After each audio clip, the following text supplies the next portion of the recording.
A new coffee shop in Racine is much more than meets the eye. It's building community for both today and for future generations. Meghanreistad puts the Main Project Café in our Sunday morning spotlight. Drive down State Street in Racine and you'll find a new place to pick up a cup of coffee. You want black coffee? I got a nice indigo African blend coffee. This is the Main Project Café, and it's the first of its kind. The first black-owned coffee shop in Racine's history. DeAndre Mayfield is the owner, and he says this is just the beginning. This space here to be an extended space for the coffee shop, nice dining area. But he's not talking about seating customers. What's your vision for it someday? My vision is to have kids come here and feel comfortable, learning, creating, and being positive, productive members of our society. He's talking about helping teens. His dream is to provide a safe space for young people, and the coffee shop is helping financially support that goal. I always wanted to create something that whether we got grant money or not, I can financially sustain it. The coffee shop is really just a means to be able to do what I want to do. Right now, he runs a tutoring program to help teens graduate. He also teaches about different trades, helping kids earn money and learn life lessons in the process. Furniture restoration, snow removal, lawn care. I had the kids doing that for the last 4 or 5 years almost. But I encourage them to take care of their household first, the same way that their parents do. You got to take care of the household first, and then you buy things that you want. And he's using his past to shape the future for a younger generation.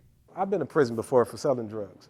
And in my community growing up, I wanted to be something that I didn't see growing up. I wanted to have positive mentors. I've been home 8 years out of prison, and I got right to the work. I got my first building 7 years ago, and I've been on my mission for the last 7 years. Kids now, they say, you ask a kid what do they want to be when they grow up, and they just say, I want to ball, I want to have money, I want to do this. And then you ask them, how will you get that? So in the inner city, you see the cars riding around, and it's one way to get it, then it's another way to get it. You can cut grass. I can give you a $50 lawnmower. You can go around in your neighborhood and cut grass all day. The cops can't take it from you. A robber is not trying to rob you for your lawnmower, but you made the same amount of money, if not more, than you would have selling drugs. So that in itself, you just curbed the drug dealer by making him an entrepreneur. And he's not alone in his mission. Racine police officer Walter Powell is helping him along the way. So this is the usual for me, Yes. to come in and just catch up with him once or twice a day. His best friend in blue. My man, exactly that. He is a convicted felon. He's been to prison, and he's a black male. And then you have a white police officer, and it just shows the world that, you know, if you just let your guard down just a little bit, which it took me to go into his shop and extend the olive branch and the handshake and introduce myself and take that first step. But since that first step was taken, it's taken off, and it's not just him now. All of his friends have become friends with my officers. And this is just growing throughout the community. They see that, you know, Racine Police Department is something other than law enforcement. We're also just a resource for the community. Anything we can do to help him, we're going to be here for him. What age were you when you started to get into trouble? 15, Okay. 14, 15 years old. So 14, 15-year-old you could look at you now. What do you think would be going through your mind? I wasted 20 years, 25 years easily. Trust me, if I can go back to 15 years old, I jump hurdles to get back to 15 years old and start all over again, because I would have a 25-year head start of what I'm doing right now. But he's here now and invested in his community. I don't even like to call it my building. I like to call it a community space because the community has helped me get to this point so far.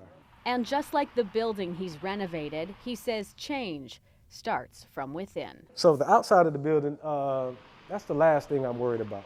It's like getting an old school car and you make it look all pretty and clean, but if the engine isn't running, then you just got a pretty car. So I don't care about the outside optics of it. When you come in, you'll get the feel and you see what it is. So I might just keep it looking like that, just so it surprises people when they step inside of it. But I'm not worried about the optics of it. If it's love and it's productivity inside, that's all that matters to me. I'm born and raised here. I have strong family ties here. I think it's for a person to just walk our streets and see the need and don't do something, I think that's kind of in itself one of the problems, the main problems that we have in Racine. So I can't preach about change without being the change.